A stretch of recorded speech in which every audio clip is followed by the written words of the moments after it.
Hi, I'm Rob from B&H, and we're going to take a look at the Novation Launchpad S music controller. The original Launchpad was launched way back in 2009 and has proved to be a very popular controller for Ableton Live.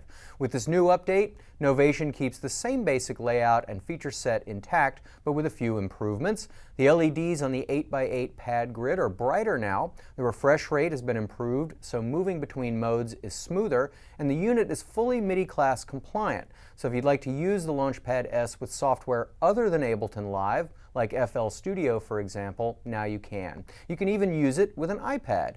Let's check it out. Now, if you're not familiar with the Launchpad concept, it's a small pad-based controller housed in a plastic chassis that only weighs 2.2 pounds, so it's ultra portable. The 64 pads are arranged in an 8x8 grid arrangement with a similar row of 8 buttons on the top and another 8 on the side. The Launchpad S connects to your Mac or PC via the USB port on the side, which also supplies it with power, and Novation has thoughtfully included this nicely angled USB cable with the unit. I also appreciated the 4 rubber grip pads on the bottom that help keep the unit in place while you're performing. Now, not too long ago we looked at another controller for Ableton Live, Push, and while they're both pad controllers, Push is designed more for creating tracks and MIDI programming in the studio and features velocity-sensitive pads. The Launchpad S, on the other hand, is more oriented toward live performance use. You can certainly use it when you're making tracks, but the pads aren't velocity-sensitive. There are no drivers to worry about. Once you adjust the settings in Live Preferences, you're ready to go. In addition, Novation's Auto Map software is available as a free download that makes mapping to plugins and other software besides Live much easier. The Launchpad S offers 4 different modes, selectable by these 4 buttons on the top: Session Mode, Mixer Mode, and 2 User Modes. Session Mode is pretty intuitive really. Each column of pads represents a track, and each pad represents an audio or MIDI clip in that track. If a pad isn't lit up amber, there's no clip in that particular slot. So to trigger a clip, you'll press the corresponding pad.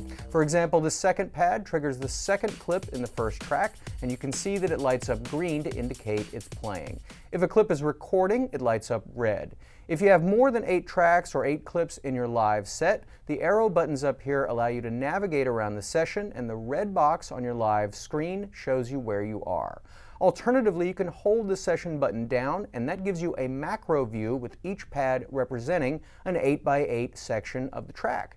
Amber shows the section of the grid you're at, while a red pad means there's another section of the track you can navigate to.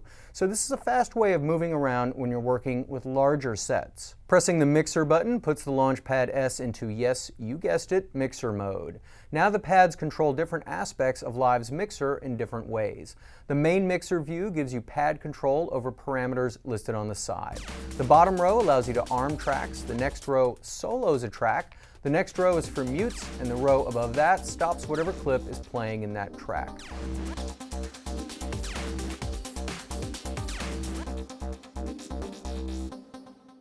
The buttons on the side make global changes, so for example, if I have a few tracks soloed, hitting the button on the solo row removes all the solos at once.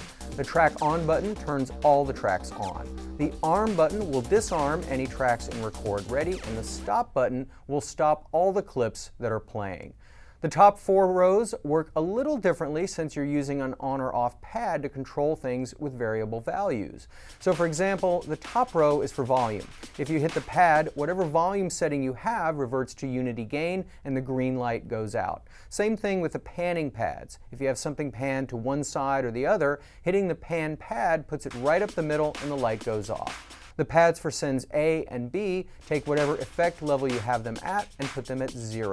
What's more useful than these reset buttons though is that if you hit the button beside the row, that opens up the volume, pan, and send pages, and I can use the grid for values for individual tracks.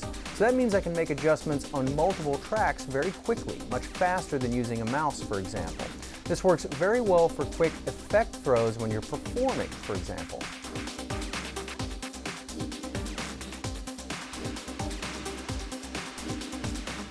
Now, of course, you can change the mappings in the session and mixer modes to suit your performing style, and in addition, the Launchpad S offers 2 user modes designed specifically for your own mappings.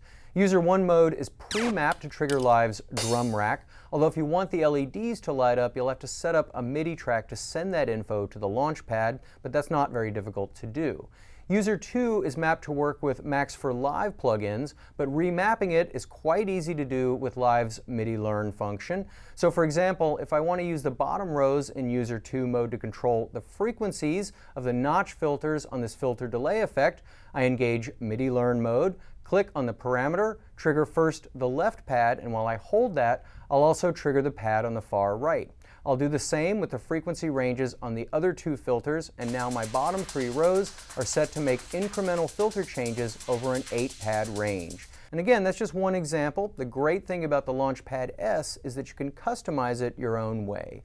Before we wrap it up, I should also point out that the Launchpad S works quite nicely with Novation's Launchpad app for iPad, although you'll need an iPad camera connection kit sold separately.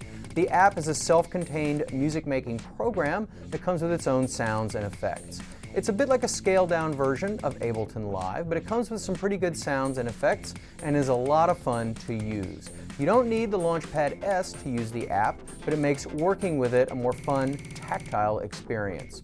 I should also point out that the Launchpad S includes the Launchpad edition of Ableton Live, the Novation Base Station plugin software, and 1 GB of samples from Loop Masters. So there's an overview of Novation's Launchpad S, an inexpensive and ultra-portable but powerful MIDI controller, now with brighter LEDs, a faster refresh rate, and full MIDI class compliance, so it will now work with any MIDI application. I'm Rob from B&H, and thanks for watching. Whether you're a hobbyist or a professional, B&H has the answers to your questions. Experience a world of technology at our New York City Superstore. Connect with us online or give us a call. Our staff of experts is happy to help.